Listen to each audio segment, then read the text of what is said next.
वत्स, सुनो मेरी वाणी। मैं हूँ महालक्ष्मी, धन, वैभव और सौभाग्य की अधिष्ठात्री देवी। मैं हर उस हृदय में वास करती हूँ जहाँ सच्चाई, भक्ति और संतोष का निवास होता है। बहुत समय पहले एक छोटे से गांव में सत्यनाम नाम का एक ब्राह्मण रहता था। वो बहुत गरीब था, पर उसके मन में मेरे प्रति अटूट श्रद्धा थी। हर दिन वह दीप जलाकर मेरा नाम लेता, किंतु फिर भी उसके घर में धन का अभाव बना रहता था। एक दिन उसने आंसू भरी आंखों से पुकारा, हे माँ लक्ष्मी, मैं हर दिन तुम्हारी पूजा करता हूँ, फिर भी मेरे जीवन में दरिद्रता क्यों? वत्स, उसकी पुकार ने मेरे हृदय को स्पर्श किया। मैं उसी रात उसके घर में प्रकट हुई। मेरे आने से उसकी झोपड़ी स्वर्ण प्रकाश से भर गई।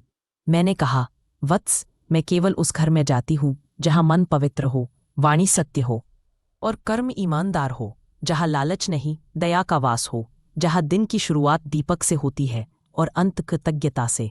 फिर मैंने उसे सिखाया, हर शुक्रवार को सुबह स्नान करके स्वच्छ लाल या पीले वस्त्र पहनना, फिर अपने पूजा स्थल को गंगा जल से शुद्ध करना, लाल कपड़ा बिछाकर मेरा स्थल, कमल के फूल, चावल और सुगंधित दीप जलाना और मेरे इस पवित्र मंत्र का श्रद्धा से जाप करना, ओम श्रीम महालक्ष्मी नमः। इस मंत्र का 108 बार जप करो, और जब तुम यह जप करते हो तो तुम्हारे घर में मेरे चरणों की आहट आने लगती है।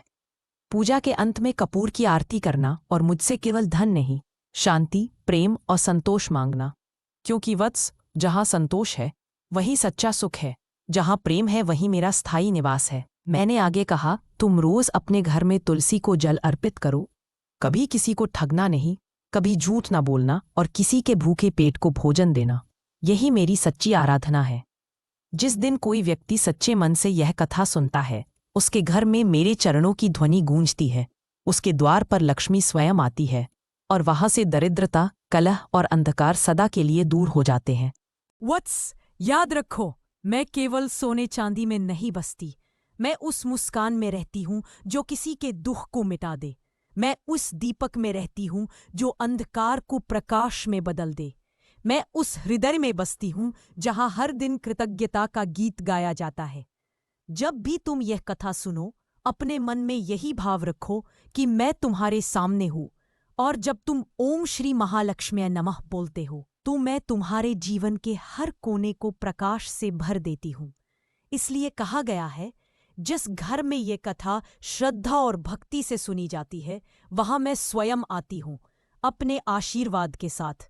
वहां सुख, शांति और समृद्धि का वास सदा बना रहता है। माँ का आशीर्वाद।